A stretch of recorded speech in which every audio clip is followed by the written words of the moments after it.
Hello everyone, स्वागत है आप सभी का।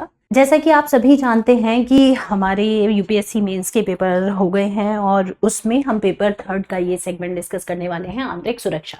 आप लोगों ने, मुझे उम्मीद है, पेपर देखा होगा और उसमें जो आंतरिक सुरक्षा का सेगमेंट है उसमें हमसे 4 क्वेश्चंस पूछे गए हैं। तो उन क्वेश्चंस पर डिस्कशन हम करने वाले हैं।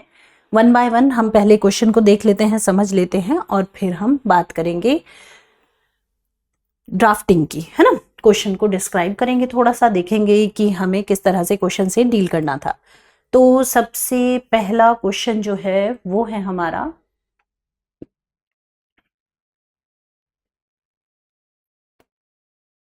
इसमें है हमारा पहला क्वेश्चन, ये question number 9th। Question number 9th है हमारा, भारतीय संदर्भ में फर्जी समाचार और दुष्प्रचार किस प्रकार आंतरिक सुरक्षा और सार्वजनिक व्यवस्था के लिए खतरा पैदा करते हैं, इसका वर्णन कीजिए।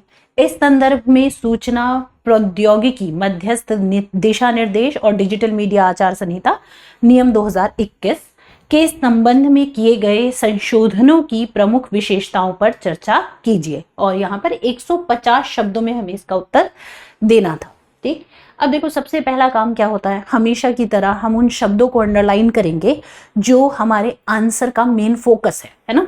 तो यहाँ पर कौन कौन से शब्द हैं? सबसे पहले फर्जी समाचार और एक दुष्प्रचार। अंग्रेजी में भी अगर हम एक बार देख लें तो इसकी जो अंग्रेजी है वो क्या है? फेक न्यूज, है ना, और डिसइंफॉर्मेशन। या हम इसको थोड़ा सा और डीप में जाएं तो इसी शब्द को हम प्रोपोगेंडा भी कह सकते हैं, क्योंकि दुष्प्रचार के लिए एक अंग्रेजी में शब्द चलता है, प्रोपोगेंडा, फैलाना, है ना। उन चीजों को भी ध्यान में रखेंगे, है ना। तो जैसे जब पढ़ते हुए हम समझते हैं कि फेक न्यूज, हेट स्पीच, इन सब के बारे में हम बात करते हैं जब हम बात करते हैं सूचना संचार प्रौद्योगिकी से संबंधित आंतरिक सुरक्षा चुनौतियां, है ना। चलो, तो अब यहां पर हमें क्वेश्चन समझ में आ गया है। सबसे पहले फर्जी समाचार और दुष्प्रचार क्या होता है ये हमें पता होना चाहिए।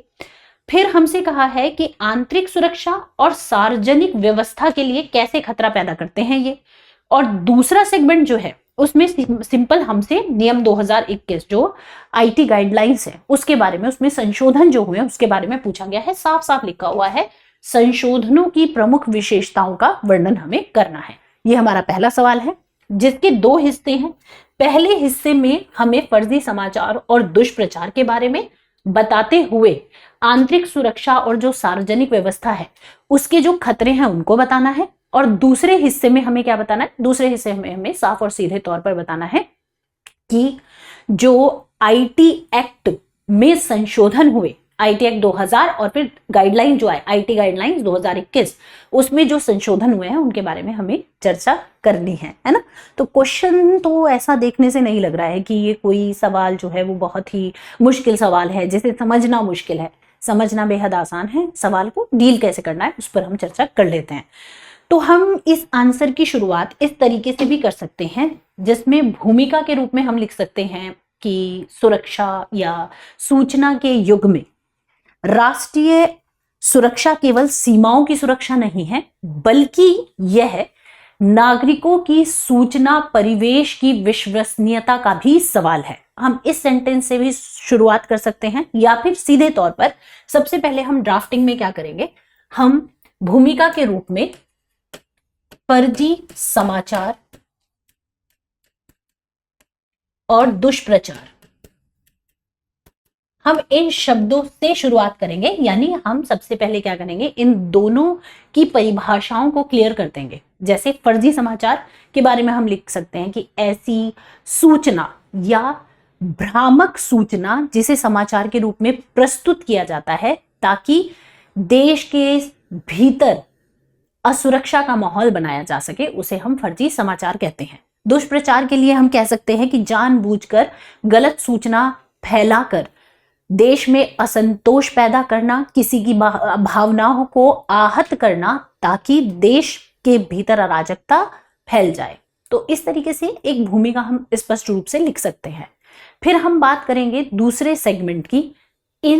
इस शुरुआत के बाद हम सीधा बात करेंगे खतरों की, यानी हमें सबसे पहले इनके बारे में लिखना था। छोटी और स्पष्ट परिभाषा। फिर दूसरी पैराग्राफ में हमें एक हेडलाइन डाल देनी थी जिसमें हमें लिखना था आंतरिक सुरक्षा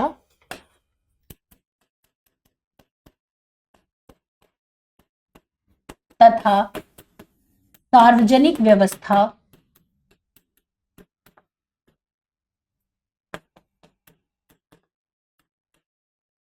के खतरे। यही पूछा है, यही हम एज इट इज लिख देंगे। अब हमें क्या करना है, अब हमें सीधे तौर पर यहां पर सबसे पहला जो खतरा है, अब मुझे बताइए, अगर कोई भ्रामक न्यूज फैलती है, कोई झूठी सूचना आप तक पहुंचती है, देश में फैलती है, तो उससे क्या क्या होने की संभावना है। कुछ नहीं करना, आपको सीधा सोचना है किसके बारे में, सिलेबस के बारे में। सिलेबस में जितनी आंतरिक सुरक्षा की चुनौतियां हैं उनका कहीं ना कहीं से लेना देना हम देख सकते हैं कि भ्रामक न्यूज, प्रोपोगेंडा, दुष्प्रचार उनको बढ़ाने में बहुत बड़ी भूमिका निभाते हैं। तो उन्हीं सबको हमें लिख देना है। जैसे हम लिख सकते हैं सांप्रदायिकता तथा जातीय तनाव तथा जातीय तनाव। ठीक है, इसमें आप क्या मेंशन कर सकते हो, इसमें हम मेंशन कर सकते हैं कि भ्रामक वीडियोस, पोस्ट ये क्या करती हैं, ये भावनाओं को भड़काकर देश में देशव्यापी दंगे फैला सकती हैं, सांप्रदायिकता, ध्रुवीकरण कर सकती हैं। ठीक है, तो इन शब्दों का प्रयोग आप करोगे। दूसरा हम इसी में लिख सकते हैं भीड़, हिंसा या लिंचिंग की घटनाएं हो सकती हैं। भीड़, हिंसा तथा लिंचिंग की घटनाएं। जैसे कई बार ऐसा होता है ना कि बच्चा चोरी हो रहा है, बच्चे उठाए जा रहे हैं, है ना, तस्करी से संबंधित मुद्दा है। लेकिन अगर यही भ्रामक सूचनाओं के माध्यम से, झूठी सूचनाओं के माध्यम से भड़क जाए, या कोई संवेदनशील बात जो किसी धर्म से जुड़ी हुई है, जो किसी की धार्मिक भावनाओं को आहत करने से जुड़ी है, उसके बारे में भ्रामक खबरें फैलाकर क्या किया जा सकता है, मॉब लिंचिंग की जा सकती है ना। फिर इसके बाद हम लिख सकते हैं आतंकवाद तथा कट्टरपंथ।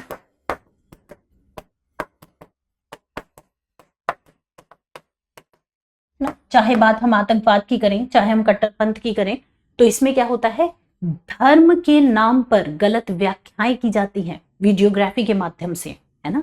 वो भी तो दुष्प्रचार में आएगा, वो भी तो फेक न्यूज में आएगा। तो उन सब के माध्यम से क्या किया जाता है, माइंड वॉश, ब्रेन वॉश भी किया जाता है। उन सब के माध्यम से हमने नक्सली क्षेत्रों में देखा, भर्ती की गई, है ना। तो ये सब लिख सकते हैं। फिर इसी में हम यहाँ पर मेंशन कर सकते हैं उग्रवाद या फिर अलगाववाद। अलगाववाद ये मेंशन करेंगे हम यहीं पर। इसके अलावा अब ये तो मोटे तौर पर बात हो गई आंतरिक सुरक्षा के रूप में, लेकिन यहाँ पर सार्वजनिक व्यवस्था की भी बात की है, तो चुनाव को भी प्रभावित किया जा सकता है। तो हम इसमें लिखेंगे चुनावी प्रक्रिया को पर प्रभाव कैसे डाला जा सकता है, किसी की छवि को बहुत बड़ा दिखाकर, किसी की छवि को बहुत खराब करके।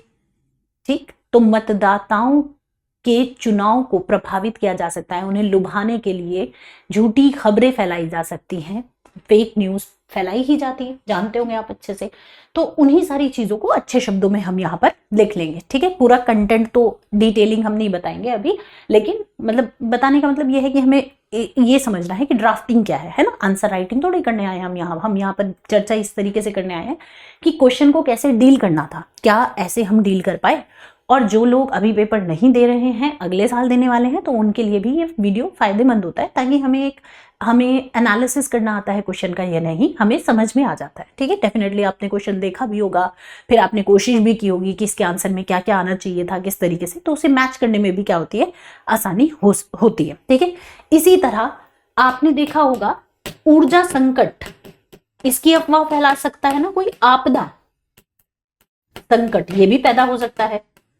बात तो छोटी छोटी होती है, इंपैक्ट बहुत बड़े होते हैं। जैसे हाल के दिनों में जब हॉर्मुज संधि पर चीजें चल रही थी, तो खबर फैल गई कि अब सिलेंडर नहीं मिलेगा।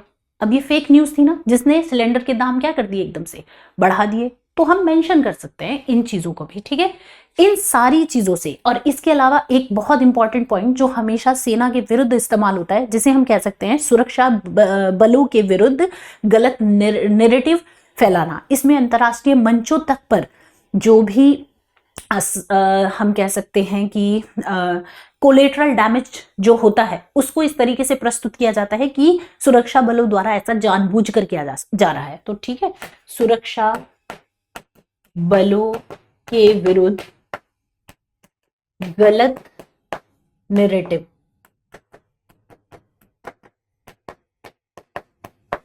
ये है ना। और इसमें हम यहां लिख देते हैं एक अंतिम पॉइंट, ये लिख सकते हैं कि इन सब चीजों से संस्थागत विश्वास का क्षय, लोगों के भीतर जो संस्था के प्रति विश्वास है उसमें क्या आती है, कमी आती है। ठीक है, तो हम इन सब के बाद क्या करेंगे, ये सब शॉर्ट में लिखने के बाद, क्योंकि ये भी ध्यान रखना है हमारे पास 150 ही शब्द हैं, हम लिख सकते हैं कि दरअसल फेक न्यूज जो है ना, ये केवल इंफॉर्मेशन प्रॉब्लम नहीं है, बल्कि ये क्या है, ये नेशनल सिक्योरिटी मल्टीप्लायर बन सकता है। आप इस तरह के शब्द इस्तेमाल करते हो जब अपनी आंसर राइटिंग में, तो उसका वेटेज बढ़ जाता है। तो हम इसमें यहां पर खत्म करने के बाद एक लाइन लिख सकते हैं कि फेक न्यूज केवल इंफॉर्मेशन प्रॉब्लम नहीं है, बल्कि ये नेशनल सिक्योरिटी मल्टीप्लायर बन सकता है। फिर हम आंसर के दूसरे हिस्से पर आ जाएंगे, और दूसरे हिस्से में जैसा कि हमने आपसे कहा था कि दूसरे हिस्से में हमारे से क्या कहा गया है, दूसरे हिस्से में हमारे से संशोधन पूछे गए हैं। दूसरे हिस्से में हमसे संशोधन पूछे गए हैं, तो उन संशोधनों को लिख लेते हैं हम।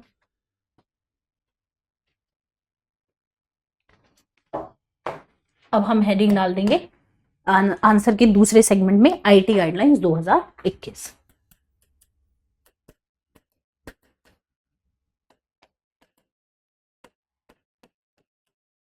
है ना, हमें आईटी गाइडलाइन 2021 के बारे में बात करनी थी। हमें बताना था कि ये नियम आईटी एक्ट 2000 के अंतर्गत 25 फरवरी 2021 को अभिसूचित किए गए थे, और इनका पर्पस क्या था। सबसे शुरुआत में हम 4 लाइनों में ये बता देंगे कि इसका पर्पस ये था ताकि इंटरनेट जो है उसे ज्यादा पारदर्शी, ज्यादा सुरक्षात्मक और ज्यादा विश्वसनीय, जवाबदेही बनाया जा सके, और साथ ही जो मध्यस्थ हैं उनकी जवाबदेहिता को और अधिक बढ़ाया जा सके। 2 लाइन में ये बातें हम लिख देंगे।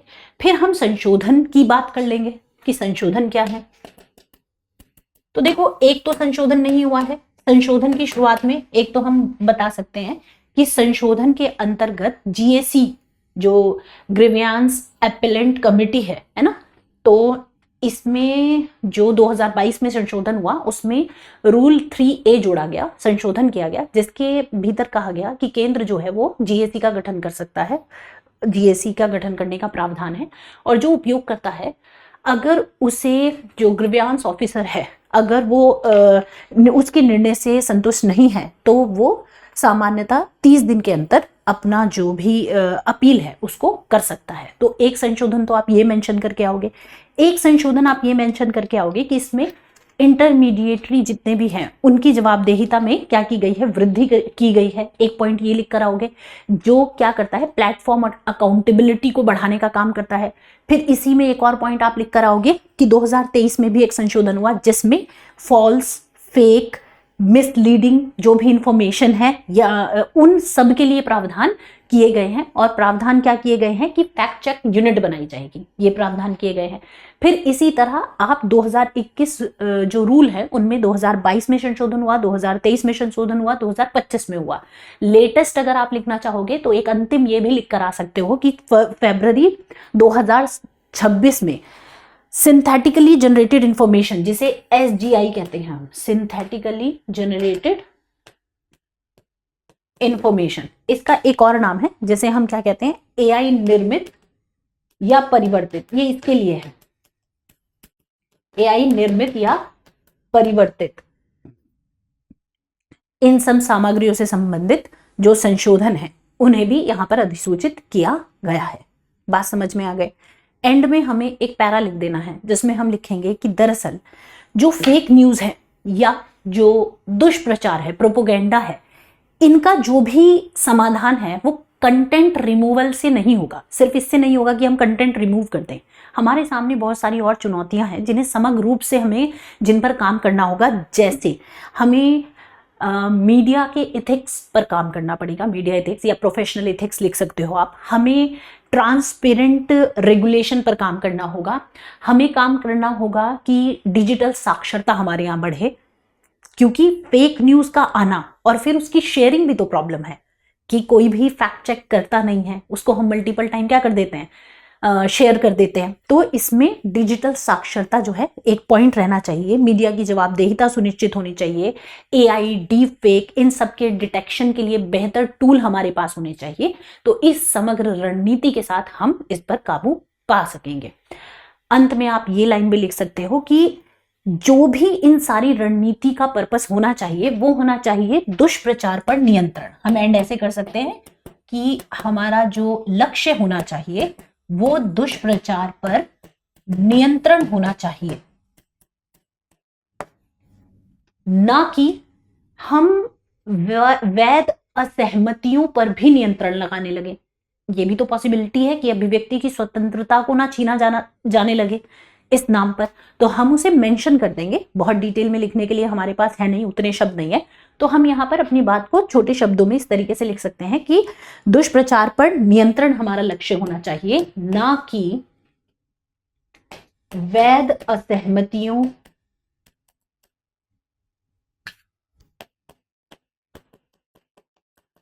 पर नियंत्रण।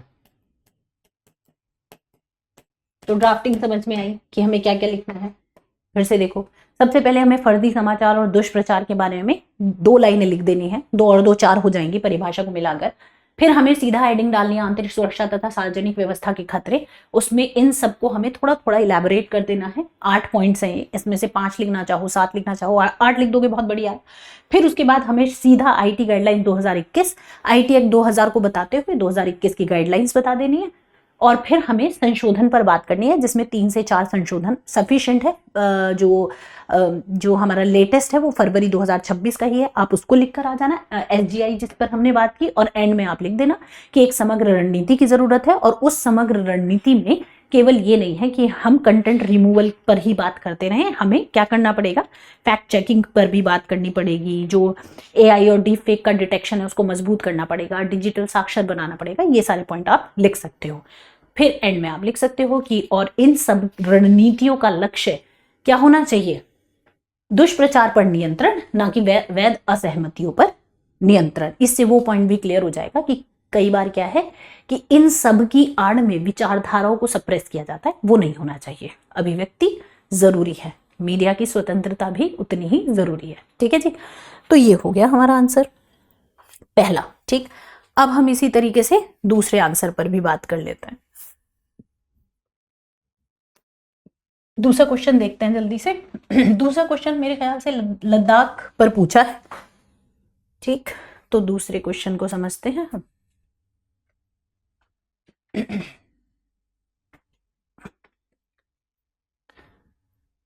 हमारा दूसरा क्वेश्चन है यहाँ, क्वेश्चन नंबर 10। लद्दाख रणनीतिक रूप से चीन और पाकिस्तान के मध्य स्थित है। स्थानीय लोगों का दिल और दिमाग जीतने के लिए केंद्र सरकार द्वारा सीमा क्षेत्र विकास कार्यक्रमों बीएडीपी और सेना द्वारा नागरिक कार्यवाही की विवेचना कीजिए। ये नागरिक कार्यवाही की जो बात हो रही है किसके लिए हो रही है, सिविक एक्शंस के लिए हो रही है। ठीक है, लद्दाख के लिए संविधान की 6ठी अनुसूची के प्रावधान की घोषणा की मांग की भी विवेचना कीजिए। 150 शब्दों में ही लिखना है, तो ध्यान रखना है हमें बीएडीपी भी बताना है, इसी में हमें सिविक एक्शन प्लान भी बताना है, सद्भावना जो ऑपरेशन है, और उसके बाद हमें 6ठी अनुसूची के प्रावधान की जो मांग है ना, उस पर भी हमें थोड़ी सी चर्चा करनी होगी। चलिए वापस आते हैं और क्वेश्चन का हम आंसर लिखने की कोशिश करते हैं कि क्या क्या इसमें आएगा।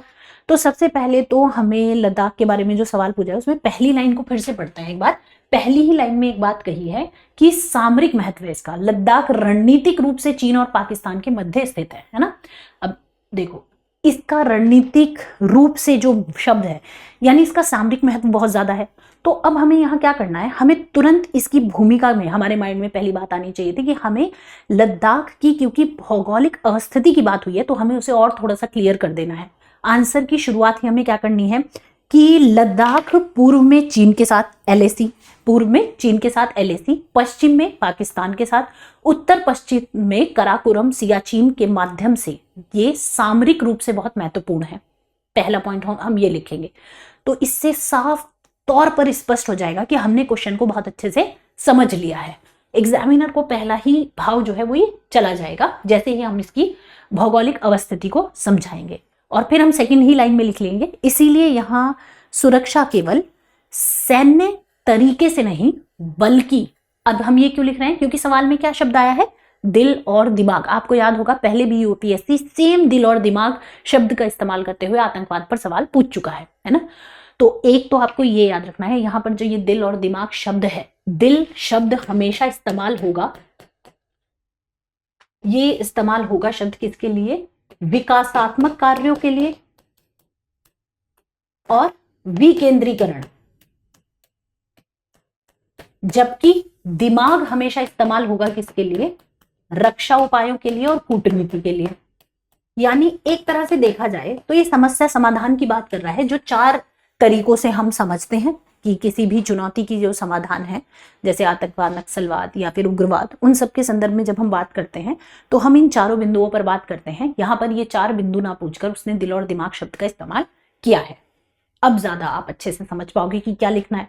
तो जैसे ही हमने यहाँ पर इन शब्दों को क्लियर किया कि भाई देखो ऐसा है कि लद्दाख सामरिक रूप से बहुत महत्वपूर्ण है, क्योंकि पूर्व में क्या है LAC, पश्चिम में क्या है पाकिस्तान, उत्तर पश्चिम में क्या है सियाचिन, काराकोरम, तो इसकी अवस्थिति को पहले से ही सामरिक रूप से ये बहुत महत्वपूर्ण क्षेत्र है, इसीलिए इसकी सुरक्षा केवल किस आधार पर नहीं हो सकती, सैन्य तैनाती से नहीं होगी, बल्कि सीमावर्ती क्षेत्रों के विकास और नागरिकों के भीतर विश्वास उत्पन्न करने से ही सुरक्षा को क्या किया जा सकता है, सुनिश्चित किया जा सकता है। जो स्थानीय नागरिक है वहां का, उनमें विश्वास बहाली बहुत ज्यादा जरूरी है। तो वो दिल और दिमाग वाला पॉइंट हमारी इन्हीं 4 लाइनों में क्या हो जाता है, क्लियर हो जाता है। अब इसके हम दूसरे हिस्से पर आते हैं जिसमें लिखा हुआ है, तो भूमिका समझ गए आप। हम एक सबसे पहले यहाँ पर भूमिका लिख देंगे जिसमें हम बताएंगे, हम लिख देते हैं लद्दाख की भौगोलिक अवस्थिति, ठीक है, ये हम बताएंगे और सामरिक रूप से इसका ये महत्व है। फिर अगले ही लाइन में हम सबसे पहले हेडिंग डाल देंगे, दिल व दिमाग जीतने के सरकारी प्रयास, दिमाग जीतने हेतु प्रयास, क्या क्या प्रयास हुए हैं। तो सबसे पहले तो इसमें BADP ही पूछा है, बॉर्डर एरिया डेवलपमेंट प्रोग्राम। इस बॉर्डर एरिया डेवलपमेंट प्रोग्राम के तहत क्या किया जाता है, इस बॉर्डर एरिया डेवलपमेंट प्रोग्राम के तहत शिक्षा, ठीक है, स्वास्थ्य, सड़क, पुल, सामरिक अवसंरचना, सामाजिक अवसंरचना, है ना, फिर इसके अलावा खेल, पेयजल, इन सब के विकास की योजनाएं चलाई जाती हैं। उसका प्रभाव क्या है आप ये भी लिख सकते हो। भाई अब जितनी चीजें हमने बोली उनके प्रभाव क्या होंगे, तो आप यहीं पर ना ये बातें लिखने के बाद तुरंत आप BADP का महत्व लिख सकते हो यहीं पर, क्योंकि अलग से मेंशन किया है तो बताना बहुत ज्यादा जरूरी है। तो आप ड्राफ्टिंग के माध्यम से ऐसे बता सकते हो कि ये 5 बिंदु जो हैं ये इसका क्या है, BADP का महत्व है। जैसे दूरस्थ सीमावर्ती गांव की कनेक्टिविटी बढ़ेगी, जब सड़क पुल बनेंगे तो क्या होगा, कनेक्टिविटी बढ़ेगी। स्वास्थ्य व शिक्षा तक हर व्यक्ति की पहुंच बढ़ेगी। उसके अलावा स्थानीय रोजगार और आजीविका बढ़ेगी।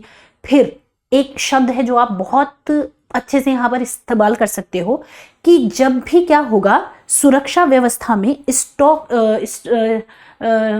होल्डर बना दीजिए, किसको, स्थानीय व्यक्ति को, वहां के, यानी जो वहां के नागरिक हैं, जब उनके भीतर विश्वास बहाली होगी तो उसको क्या बना दिया आपने उसी को स्टेक होल्डर बना दिया, जो सुरक्षा है उसका, तो उसे वो जिम्मेदारी अपनी महसूस होगी। तो आप एक बिंदु ये भी लिख सकते हो कि सीमावर्ती क्षेत्रों के नागरिकों को सुरक्षा का स्टेक होल्डर बनाना BADP के माध्यम से। ठीक, आप इसमें लिख सकते हो अवैध प्रवासियों को रोका जाएगा BADP के माध्यम से। तो ये बिंदु यहाँ पर BADP के यहाँ पर क्या हो जाएंगे, क्लियर। फिर आप इसमें दूसरा बिंदु लिख सकते हो, क्योंकि हमसे दिल और दिमाग की बात पूछी गई है, इसमें हम दूसरा बिंदु लिख सकते हैं VVP। इसको मेंशन करना बहुत ज्यादा जरूरी है। ये क्या है, यह है वाइब्रेंट विलेज प्रोग्राम। इसके तहत क्या किया गया है, लद्दाख और जो उत्तरी सीमा क्षेत्र है वहां पर विकास कार्यक्रमों को तेजी से चलाया जाएगा और कुछ गांवों को चिन्हित किया गया जिसमें ये शुरू हुआ था 2023 में। और जो वीवीपी फर्स्ट है उसके अंतर्गत लद्दाख और उत्तरी क्षेत्र के लगभग 662 गांव को प्राथमिकता दी गई। आप फैक्ट भी लिख सकते हो उसके साथ ही। फिर उसके अलावा आप लिख सकते हो कि जुलाई अभी 2026 में ही 79 जो हैं वो परियोजनाएं हैं जिनको लद्दाख में स्वीकृति मिली है। फिर आप इसमें ये भी मेंशन कर सकते हो कि जून 2026 में, ये भी अभी प्रेजेंट की ही बात है, चीन के सीमा के पास ही चुमुर में मॉडल बॉर्डर विलेज जो है उसकी आधारशिला रखी गई। इन सब से अच्छा, इसमें एक पॉइंट और भी आप मेंशन कर सकते हो। इसमें आप मेंशन कर सकते हो last village to first village. आपने सुना होगा ये, last village to first village. First village, अगर आप पीआईबी को देखते हो, हिंदू पढ़ते हो, द हिंदू पढ़ते हो, तो करंट अफेयर्स में इस तरह के शब्द बहुत मिल जाएंगे आपको। तो last village to first village का कॉन्सेप्ट क्या है? ये वैसा ही कॉन्सेप्ट है जैसे आपने सुना होगा ब्रेन वॉश नक्सली क्षेत्रों में हुआ। मोदी जी ने कहा हम रिवर्स ब्रेन वॉश करेंगे। उसका मतलब क्या है कि नक्सली हथियार पकड़ा रहे हैं आदिवासियों के बच्चों को, हम उन्हें शिक्षा देंगे, पुस्तकें पकड़ाएंगे, कलम पकड़ाएंगे। उसी तरीके से ये क्या है कि जो भी कह सकते हैं कि सीमावर्ती गांव का जो भी अंतिम गांव है, सीमावर्ती क्षेत्रों पर जो अंतिम गांव है, उसको देश का अंतिम गांव नहीं, हम भारत का पहला गांव कहेंगे। अब ये सुनने में बात ऐसी लग सकती है, इससे क्या फर्क पड़ेगा? बहुत फर्क पड़ता है। स्थानीय लोगों के भीतर एक विश्वास उत्पन्न होता है कि हम पहला गांव बने हैं, यानी विकास जो है वो वहां से होकर आगे बढ़ेगा, अंतिम रूप से वहां नहीं पहुंचेगा। ठीक है, तो ये बिंदु आप लिख सकते हो। फिर इसी में आप लिख सकते हो जो तीसरा बिंदु है हमारा, सेना द्वारा civic action plan, civic action, या फिर हम इसको लिख सकते हैं ऑपरेशन सद्भावना। इसको अब इसमें सारी चीजें लिखो कि सेना द्वारा मेडिकल फैसिलिटीज, मेडिकल कैंप लगाए गए, स्कूल और विद्यार्थियों की सहायता की गई, सेना द्वारा आपदा प्रबंधन किया जाता है, सेना द्वारा जो युवा हैं वो भटके नहीं, उसके लिए उनका रोजगार के लिए मार्गदर्शन किया जाता है, फिर कौशल विकास में सेना सहायता करती है। इन सब को लिखने के बाद आप एक बिंदु लिख सकते हो जो इंपैक्टफुल होगा, जिसमें आप बता सकते हो कि दरअसल इन क्षेत्रों में स्थानीय लोग सेना को केवल, हम ये लिख सकते हैं, सिक्योरिटी फोर्स के रूप में नहीं बल्कि डेवलपमेंट पार्टनर के रूप में देखते हैं। तो जब ये सारे शब्द ऐड होते हैं ना आंसर में, तो उसका इंपैक्ट ज्यादा होगा। तो हम लिखेंगे कि स्थानीय लोग सेना को किसके रूप में नहीं देखते? केवल सिक्योरिटी फोर्स के रूप में नहीं,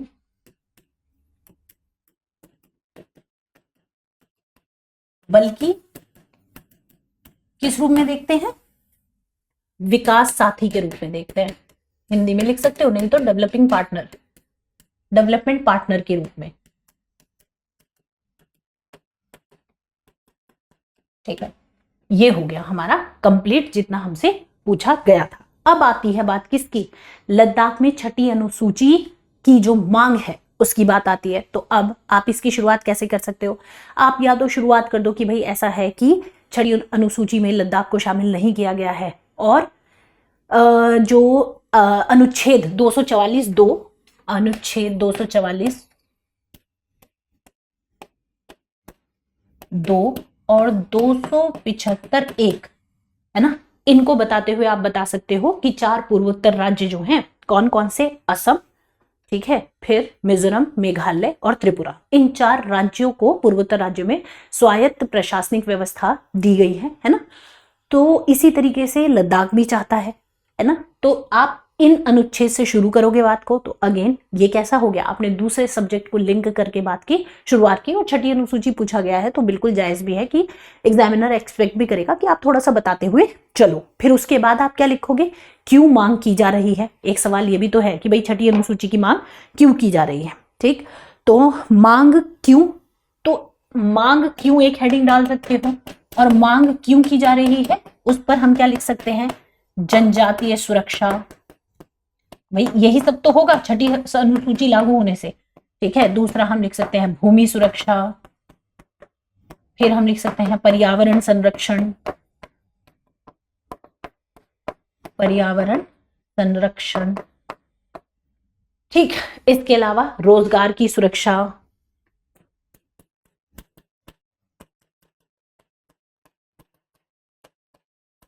फिर उसी तरीके से हम लिख सकते हैं यार राजनीतिक प्रतिनिधित्व,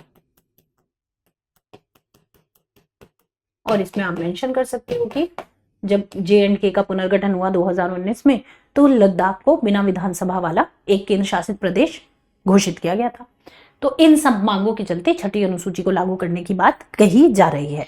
फिर अंत में हम एक पैरा लिखेंगे जिसमें हम ये लिख सकते हैं कि देखो दिल दिमाग वाली बात पूछिए, ये हमें ध्यान रखना है कि अंत में भी वो रेफरेंस आ जाना चाहिए। तो हम सबसे पहले तो ये बात कर सकते हैं कि देखो जो राष्ट्रीय सुरक्षा है और स्थानीय आकांक्षाएं हैं वो एक दूसरे के विरोधी नहीं है, बल्कि क्या है, पूरक है। तो इसका मतलब है कि भौतिक और सामाजिक सुरक्षा तो BADP, सिविक एक्शन, इन सब से मिल जाएगी, लेकिन भूमि, पर्यावरण, संस्कृति, राजनीतिक प्रतिनिधित्व, इन सब के लिए संविधान के प्रावधानों को अगर लागू किया जाए तो उस पर विचार किया जा सकता है। और इसमें आप जिक्र भी कर सकते हो, चाहो तो वहीं कर देना, चाहो तो बाद में कर देना, कि लेह अपेक्स बॉडी जो है या फिर जो कारगिल डेमोक्रेटिक अलायंस है, उन सब के बीच में केंद्र से जो बातचीत है वो हुई है, हाई पावर्ड कमेटी के माध्यम से वार्ता जारी है। ठीक है, तो हम एंड में लिख सकते हैं कि लद्दाख की जो सीमा सुरक्षा है ना, उसका सबसे मजबूत आधार जो है वो केवल सेना चौकसी नहीं हो सकता या सैन्य चौकी नहीं हो सकता, बल्कि क्या होगा, गांव, जो सीमावर्ती गांव हैं उनमें विकास और जो स्थानीय लोग हैं उनमें संतुष्टि बहुत ज्यादा क्या है, जरूरी है। तो ये दिल और दिमाग वाली बात हो गई। इस तरीके से आप अपने आंसर को यहाँ पर क्या कर सकते हो, क्लोज कर सकते हो।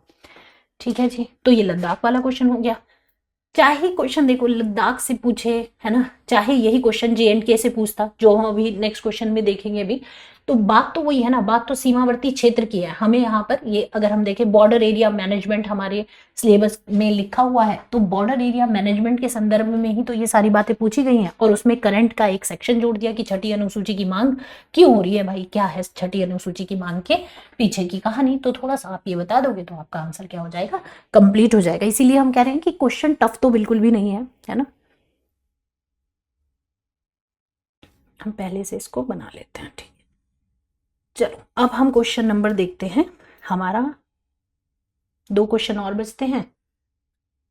एक क्वेश्चन है हमारा जम्मू कश्मीर को लेकर। जम्मू कश्मीर में उग्रवाद और अस्थिरता के प्रमुख कारणों में से एक अलगाववादी आंदोलन भी रहे। जम्मू कश्मीर को राष्ट्रीय मुख्यधारा में लाने के लिए सरकार द्वारा की गई कार्यवाही को स्पष्ट कीजिए। अनुच्छेद 370 और 35A के निरस्त करने से पहले और बाद की स्थिति पर चर्चा कीजिए। साथ ही राज्य को राष्ट्रीय मुख्यधारा में लाने में इन दोनों अनुच्छेदों को निरस्त करने के सकारात्मक प्रभावों को भी क्या करना है, स्पष्ट करना है। चलो अब देखो, एक तरफा हम बिल्कुल इसमें 370 की ही सिर्फ बात नहीं करेंगे, क्योंकि हमसे ओवरऑल कई मुद्दों पर इसमें जो सवाल है वो पूछा गया है। तो सबसे पहले जो हम इसमें आंसर राइटिंग करेंगे, उस आंसर राइटिंग में हमें क्या करना है, हमें सबसे पहले, क्योंकि इसमें जो मुख्य रूप से पूछा गया है वो पूछा गया है 370 और 35A को लेकर, है ना। हाँ 300, ठीक है, 370 और 35A। तो सबसे पहले हम ये बता देंगे कि भाई जो आर्टिकल 370 है और जो आर्टिकल 35A है, इसके बारे में हम सबसे पहले यहाँ पर मेंशन कर देंगे। हालांकि हम शुरुआत ऐसे भी कर सकते हैं कि जम्मू कश्मीर में आतंकवाद के जितने भी स्वरूप हैं, समय के साथ वो सारे स्वरूप देखे गए हैं, है ना। और उनमें हम एक आध लिख सकते हैं, कभी आत्मघाती हमले के रूप में, कभी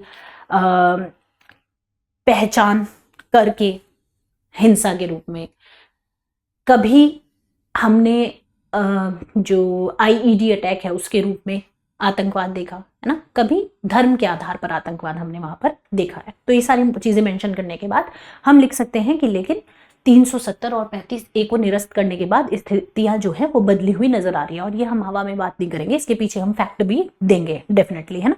तो इस क्वेश्चन को डील करने का तरीका ये था कि सबसे पहले हमें ये दोनों चीजें बता देनी थी कि भाई JNK को भारतीय संघ के भीतर विशेष संवैधानिक प्रावधान जो थे वो प्रदान किए गए थे 370 के अंतर्गत, और 35A के अंतर्गत परमानेंट रेजिडेंट निर्धारित जो है उसको लेकर, भूमि को लेकर और सरकारी नौकरी, इनसे संबंधित विशेष अधिकार जो हैं वो निर्धारित करने का इसे आधार माना जाता है। अब जब ये निरस्त होंगे तो उसका इम्पैक्ट क्या हुआ, तो हम देखो सबसे पहले इनको लिखने के बाद हम यहाँ पर ये लिख सकते हैं पहले की स्थिति और बाद की स्थिति। तो हम यहाँ पर ड्राफ्टिंग से भी कर सकते हैं 2019 से पहले और 2019 के बाद, आप इसे ड्राफ्टिंग में बना लो।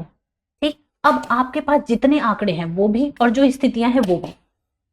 ठीक है, तो सबसे पहले 370 की स्थिति क्या है, दूसरा 35A की स्थिति क्या है, तीसरा पुनर्गठन क्या हुआ, पुनर्गठन हुआ ना 2019 में, उसमें क्या स्थिति रही, 2019 से पहले स्थिति क्या थी, अब 2019 के बाद की स्थिति क्या है। ठीक है, प्रशासन, स्थानीय शासन,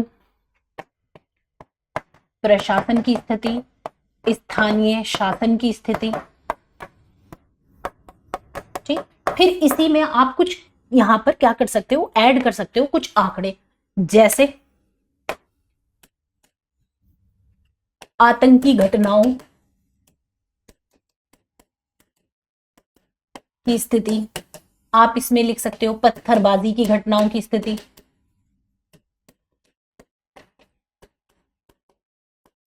तो अगर आप इसे इस तरीके से मेंशन करोगे ना तो आपका आंसर कंप्लीट नजर आएगा। यहां तक आपने एक बॉक्स के रूप में बना दिया, 2019 से पहले की स्थिति, 2019 के बाद। उसने स्पष्ट रूप से पूछा भी आपसे, सवाल में यही है। फिर इसके बाद हम ये लिख सकते हैं, वर्तमान के आंकड़े देकर हम स्पष्ट रूप से ये लिख सकते हैं कि जो रिपोर्ट है गृह मंत्रालय की वो ये बताती है कि मई पहला महीना है पिछले 35 सालों में जिसमें एक भी आतंकी घटना नहीं हुई है। समझ रहे हो, इतने सालों में वो पहला ऐसा मंथ है जिसमें एक भी आतंकी घटना नहीं हुई है। 2019 में जब ये हुआ तो इसके बाद ऐसा माना जा रहा था कि ऐसा ना हो कि पाकिस्तान एक फाइनल लड़ाई की तरफ बढ़ जाए, या फिर जो स्थानीय वहाँ की नेतृत्व करता है वो अलगाव की भावना को और ज़्यादा बढ़ा ना दे। लेकिन अभी स्थितियाँ बहुत ज़्यादा सामान्य दिखाई दे रही हैं। टूरिज्म लिख सकते हो, यहाँ पर टूरिज्म लिख सकते हो आप, टूरिज्म की स्थिति क्या है। तो आंकड़े, पत्थरबाजी की घटनाएं शून्य हो गई हैं।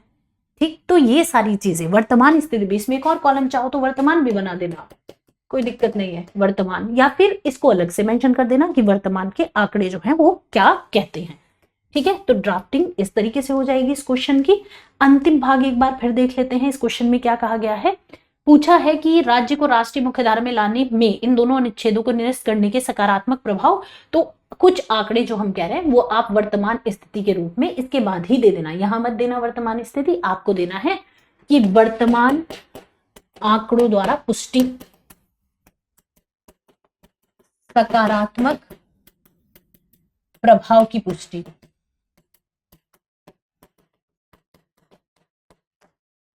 ठीक है, अभी एक रिपोर्ट में कहा गया कि जो स्थानीय आतंकी है वो केवल 2 ही हैं, है ना।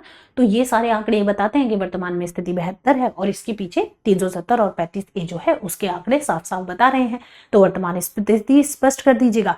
अंत में आप लिख सकते हो, देखो एक चीज हमेशा ध्यान रखना कि संतुलन बनाने के लिए लिखना जरूरी है कि हम जम्मू कश्मीर में केवल रक्षात्मक उपाय कर रहे हैं, है ना, और विकासात्मक कार्य कर रहे हैं, लेकिन हमें अपने कूटनीतिक चैनल भी ओपन करने होंगे भविष्य में। और देखो 370 निरस्त करने का या 35A निरस्त करने का जो उद्देश्य था, है ना, जो पूर्ण एकीकरण की भावना थी, वो केवल भूभाग की नहीं थी।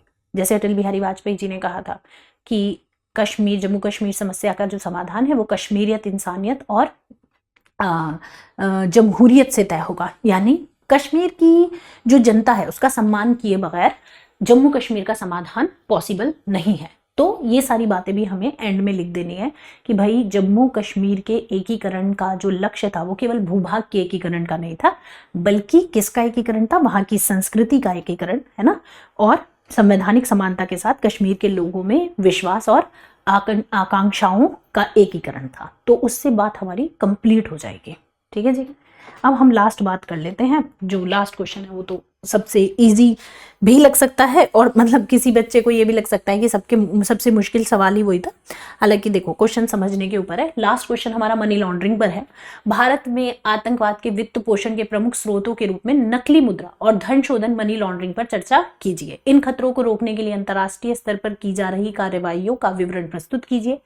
आतंकी वित्त पोषण को रोकने में वित्तीय कार्यवाही बल जो फाइनेंशियल एक्शन टास्क फोर्स है ना, उसकी भूमिका और सदस्य देशों द्वारा अपनाए जा रहे अनुपालन के तरीकों पर प्रकाश डालिए। अगेन इसको भी आप तोड़ लीजिए। वित्त पोषण के प्रमुख स्रोतों में नकली मुद्रा और धन शोधन मनी लॉन्ड्रिंग पर चर्चा हमें करनी है। इन खतरों को रोकने के लिए अंतर्राष्ट्रीय स्तर पर की जा रही कार्यवाही का विवरण प्रस्तुत करना है और फिर फाइनेंशियल एक्शन टास्क फोर्स और सदस्य देश को उसके लिए क्या करना होता है, क्या क्या प्रावधान है, उन सब पर बात करनी है हमें। तो हम यहाँ पर शुरुआत में सबसे पहले क्या बात करेंगे, सबसे पहले हम बात करेंगे FICN की बात हो रही है, यहाँ फेक इंडियन करेंसी नोट की बात हो रही है। दूसरी यहां पर बात हो रही है मनी लॉन्ड्रिंग की, मनी लॉन्ड्रिंग की, ठीक है। तो सबसे पहले हम जो फेक करेंसी है उसको और साथ ही साथ हम जो धन शोधन है उसको बताते हुए हम ये बताएंगे कि इन सब का योगदान आतंकवाद के वित्त पोषण पर है, आतंकवाद के वित्त पोषण पर है। और जब हम ये कहते हैं कि फॉलो द मनी, एक रणनीति अपनाई जाती है कि अगर हमें आतंकवाद को कम करना है तो फॉलो द मनी, या फिर नो मनी फॉर टेरर, आपने सुना होगा, इस पर भी सवाल पूछा था यूपीएससी ने। तो फॉलो द मनी जब रणनीति अपनाई जाती है, इस रणनीति के तहत हमें आतंकवाद को कम करने के लिए सबसे पहले किस पर लगाम लगानी पड़ेगी, इन सारे रिसोर्सेज पर जहां से वित्तीयन हो रहा है। तो इसको स्पष्ट करते हुए फिर हम आगे की बात करेंगे। तो हम ये स्पष्ट कर देंगे कि भाई नकली मुद्रा जो है वो आतंक का स्रोत कैसे हो सकती है। तो कैसे हो सकती है, देखो आतंकी गतिविधियों के लिए चाहिए क्या, धन। अब उसका स्रोत है FICN, चाहे वो हथियार हो, चाहे वो विस्फोटक हो, लॉजिस्टिक हो, ऑपरेटिव्स हो, टेक्नोलॉजी हो, उन सबको प्राप्त करने के लिए तो क्या चाहिए होगा, पैसा चाहिए होगा। और ये सब संगठित अपराध से जुड़ता है ना, चाहे वो धन शोधन हो, मनी लॉन्ड्रिंग हो, चाहे ये हो। तो हम दोनों बातों को स्पष्ट कर देंगे कि हम चाहे बात किसकी कर रहे हो, चाहे आंतरिक सुरक्षा या राष्ट्रीय सुरक्षा की जब बात होती है उसके लिए, और या फिर जब बात होती है किसकी, हम अपनी सीमाओं के भीतर अपनी आर्थिक जो संकट है उसमें भी तो क्या होगा, उसमें भी तो दिक्कत आएगी।